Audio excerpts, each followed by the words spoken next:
Is it on already? We live? I'll do it live.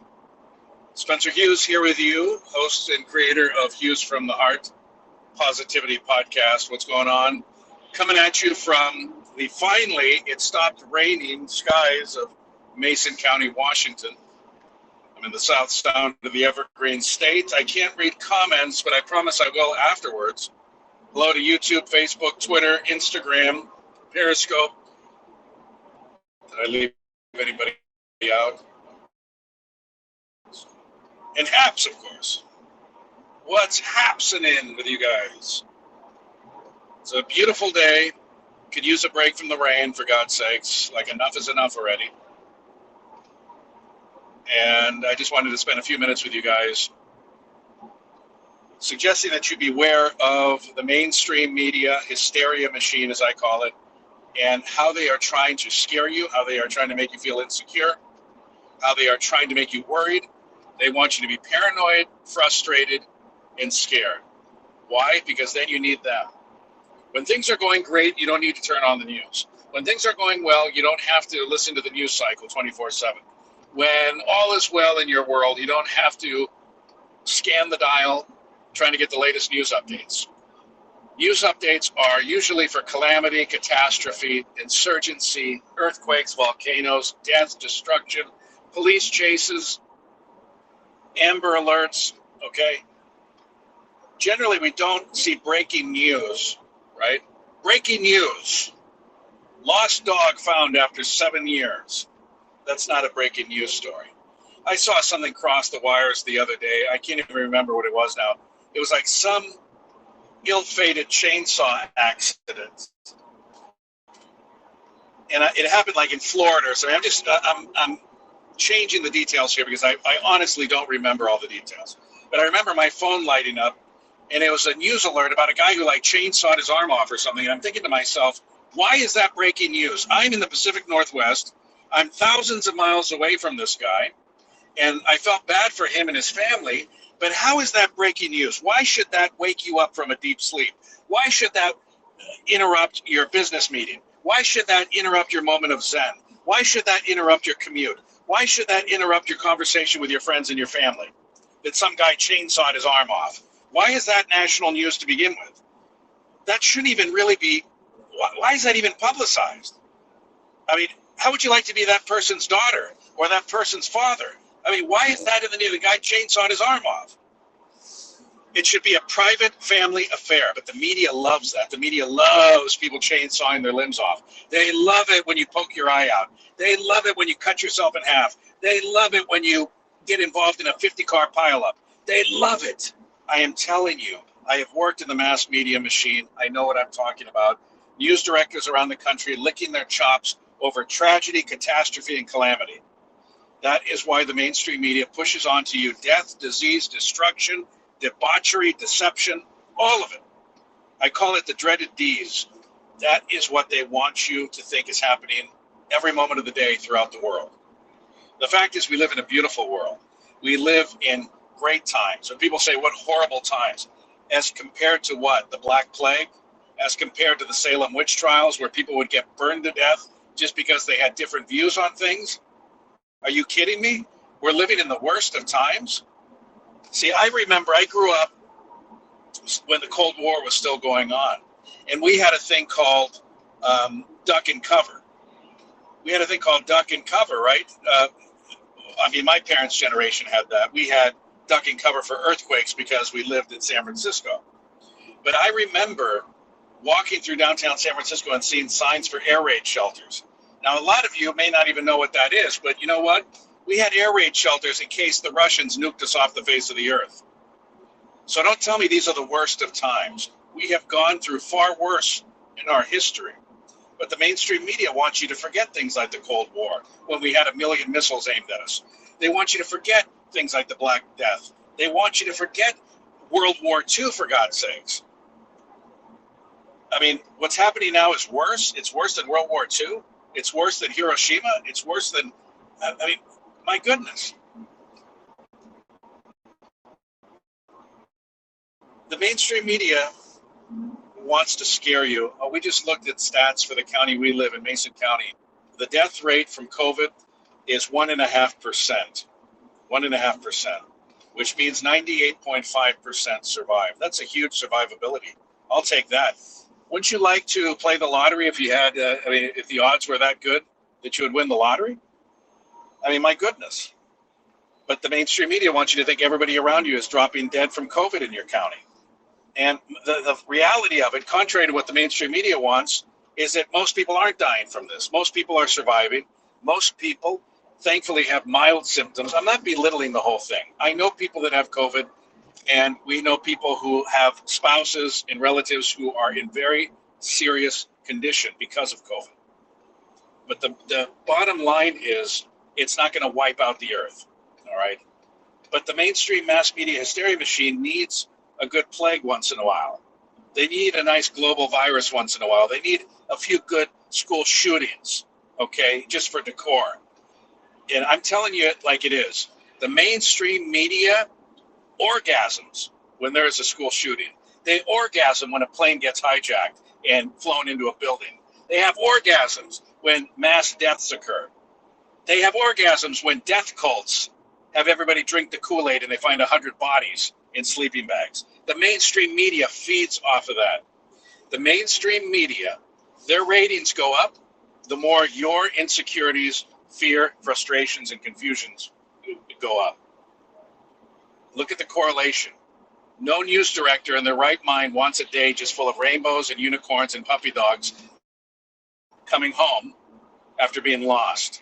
The news directors of the world don't want that. They want calamity, catastrophe, controversy. They want presidential affairs. They want presidential assassinations. They want death, disease, destruction, debauchery, and deceit every single time.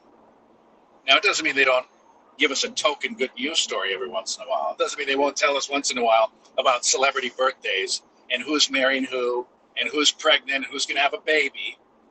But that's usually thrown in there just to fill a couple of minutes at the end of the death, disease, destruction, debauchery, and deception. Keep an eye on it. Beware what the mainstream media is trying to peddle to you. Be cognizant of how watching the news makes you feel, my friends. How does it make you feel when you watch the 10 o'clock newscast and then try to go to bed? Is there any wonder people can't sleep?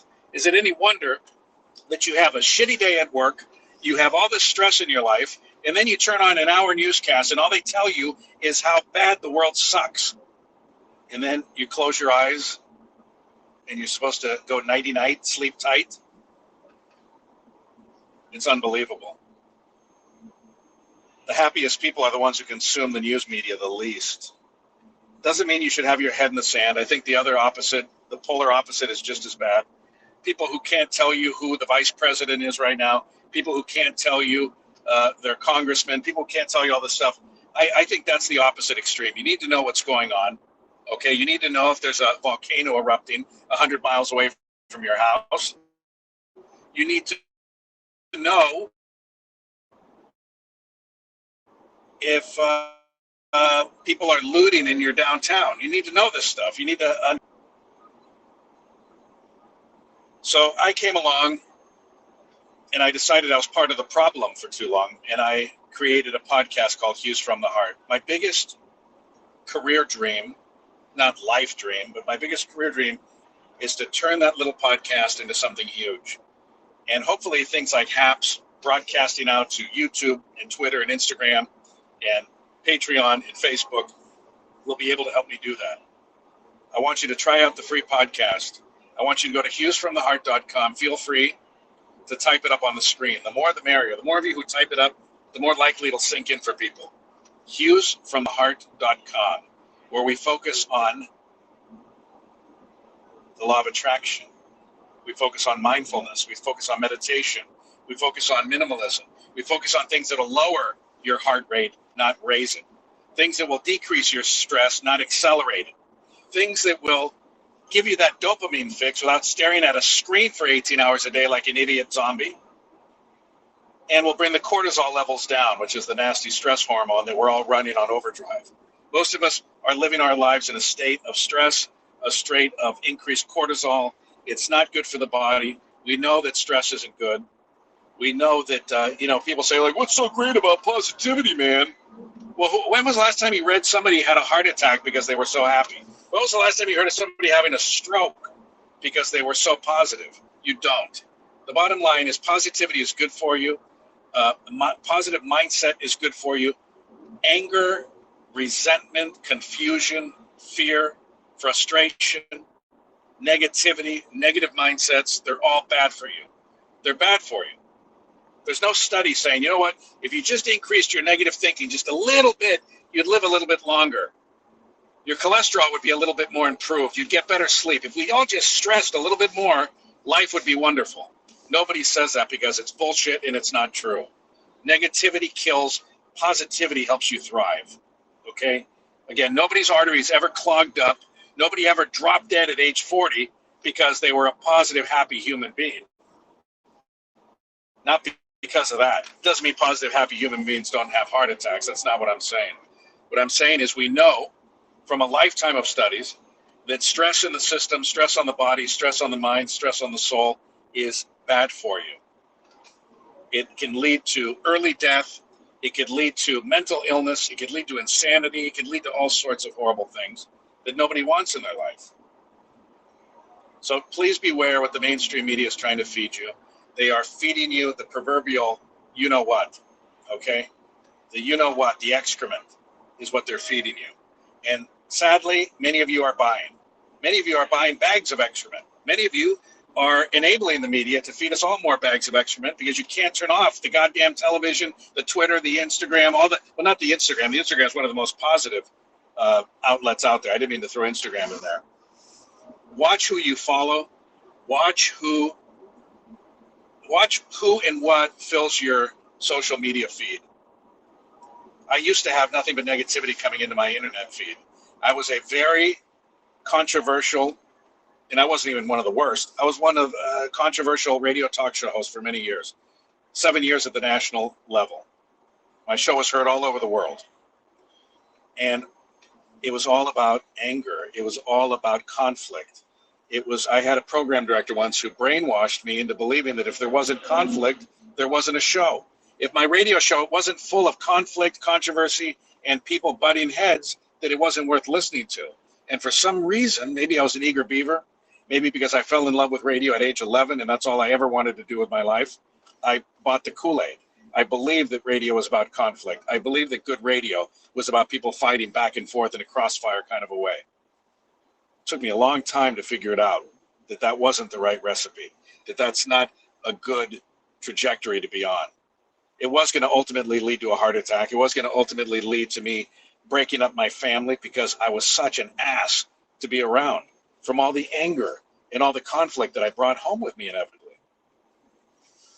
So I decided to change, and that's why I created Hughes from the Heart. I'm almost at work, guys. I went from one job to another.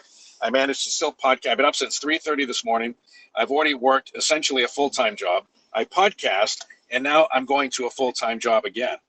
And then I'm going to come home, spend some time with my family, and when I should be asleep, I'm podcasting some more because I believe that there is a need for positivity. I believe that people are starving for that good news story. I believe that people are starving for hope. And what's crazy about it all is that hope is everywhere. Everywhere you look, there's hope. Everywhere you look, there's good news.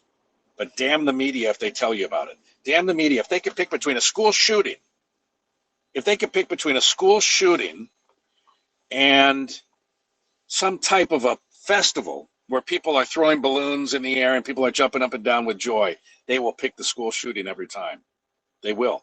They will take a shooting involving 3 people and plaster it all over the media. So you think that's the most colossal thing happening in the world, and it isn't. So I'm just about done. I set out to do these guys. I swear to God, I say I'm going to do 5 to 10 minutes. I end up doing half an hour. I'm going to see if I can scroll through the comments here. Cassidy, hello. No, absolutely. You're right. We can be well-informed, and that's what I was saying. Well-informed is knowing there's a pandemic right now. Well-informed is knowing that there are things we can do to protect ourselves, contrary to what a lot of people think, that masks don't work and masks don't. You know what? If masks don't work, maybe covering your mouth doesn't work either. Maybe when I see you on the street, I'll just sneeze in your face because, hey, I mean, what's a few germs between friends? What's a few germs between friends? Maybe I'll just sneeze in your face. It's no big deal. I mean, what's the worst that'll happen? You'll get a cold. You'll get a little cold. You'll get an itty bitty cold if I sneeze in your face. So people are just really contradictory. They're very, very contradictory. And a lot of people don't like being told to wear a mask any more than they like being told to wear a seatbelt or wear a helmet. The way I see it is you shouldn't have to have somebody tell you to wear a mask. You shouldn't have somebody have to tell you to wear a seatbelt. You shouldn't have somebody tell you to wear a helmet. You should figure out that maybe if you hit the pavement at 40 miles an hour, you might want to have some protection to your head. I mean, that's just something that human beings used to have innately.